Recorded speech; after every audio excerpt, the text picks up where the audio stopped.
If you're gonna be the masculine, you're fucking leading. If you don't like what's going on, it's because you're not leading. When you're leading what it is that's there for your lead, it's gonna go your way. It might be a way away from that partner. It might look a different way than you expected or sought. It might not be the fucking movies, cartoons, and everything else that we buy into, but that is a fucking lead.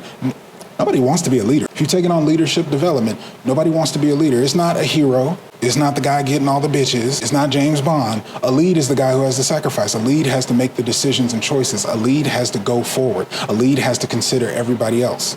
This shit we're talking about, containing the feminine emotions, we're not emotional. We don't have feminine intuition. We didn't grow up channeling how it feels. We're fucking going through living it, doing it, asserting action and will. And we got to consider for our feminine partners and contain and lead those fucking emotions. This is the lead. If you want to step onto some grown man shit, if you want access to the life that you want, everything that's up there in those intentions and commitments, you got to fucking lead it. I just got on the dating apps 2 weeks ago. I have more women than I can talk to. I'm looking at, damn, do I feel bad because I got the number and I haven't texted or called yet? But you're not the person I want to see this week. There's a fucking abundance out there, but I just had to lead it and step into it. And I'm just getting started to tailor out what it is that I actually want. I still got a year or two transition and shit before I'm gonna be where I'm actually at the finish line kind of lifestyle. The context is I had to lead it.